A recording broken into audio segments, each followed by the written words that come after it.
தமிழகத்தை பொறுத்தவரை இனி அடுத்து வரக்கூடிய நாட்களில் தமிழகத்தில் ஓரிரு இடங்களில் மழை பெய்துள்ளது. புதுவை மற்றும் காரைக்கால் பகுதிகளில் வறண்ட வானிலை நிலவியது. அடுத்த 7 தினக்கான வானிலை முன்னறிவிப்பு மற்றும் எச்சரிக்கை.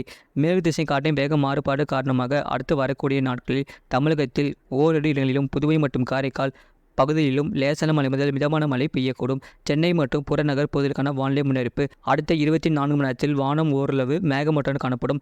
நகரின் ஒரு சில பகுதிகளில் லேசான மழை பெய்ய வாய்ப்புள்ளது. அதிகபட்ச வெப்பநிலை 37 டிகிரி செல்சியஸ் ஒட்டியும் குறைந்தபட்ச வெப்பநிலை 27 முதல் 28 டிகிரி செல்சியஸ் ஒட்டியும் இருக்கக்கூடும். மீனவர்களுக்கான எச்சரிக்கை. தமிழக கடலோர பகுதிகளில் 6ஆம் தேதி வரை மன்னார் வளைகுடா மற்றும் அதனை ஒட்டிய தென் தமிழக கடலோர பகுதிகளில் சூறாவளி காற்று மணிக்கு 35 முதல் 45 கிலோமீட்டர் வேகத்திலும் இடையிடையே 55 கிலோமீட்டர் வேகத்திலும் வீசக்கூடும்.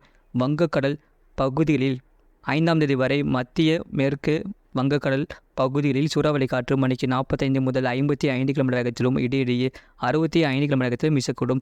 அரபிக்கடல் பகுதிகளில் 6ஆம் தேதி வரை மத்திய அரபிக்கடல் பகுதிகளில் சூறாவளி காற்று மணிக்கு 45 முதல் 55 கிலோமீட்டர் வேகத்திலும் இடையிடையே 65 கிலோமீட்டர் வேகத்திலும் வீசக்கூடும். கடந்த 24 மணி நேரத்தில் பதிவான மழையின் அளவு. நீலகிரி மாவட்டம் தாலுகா அலுவலகம் பந்தலூர், நீலகிரி மாவட்டம் சிறுமுள்ளி, நீலகிரி மாவட்டம் அவலாஞ்சி தலா 4 சென்டிமீட்டர் பதிவாகியுள்ளது. கோயம்புத்தூர் மாவட்டம் சின்னக்கல்லார், கோயம்புத்தூர் மாவட்டம் சோலையார், நீலகிரி மாவட்டம் கூடலூர் பஜார், நீலகிரி மாவட்டம் மேல்கூடலூர் தலா 2 சென்டிமீட்டர் பதிவுள்ளது. கோயம்புத்தூர் மாவட்டம் வால்பாறை பிடிஓ, கோயம்புத்தூர் மாவட்டம் சின்கோனா, கோயம்புத்தூர் மாவட்டம் வால்பாறை தாலுகா அலுவலகம், கோயம்புத்தூர் மாவட்டம் தலா 1 சென்டிமீட்டர் பதிவுள்ளது. அதிகபட்ச வெப்பநிலை தூத்துக்குடியில் 37.8 டிகிரி செல்சியஸ் பதிவுள்ளது.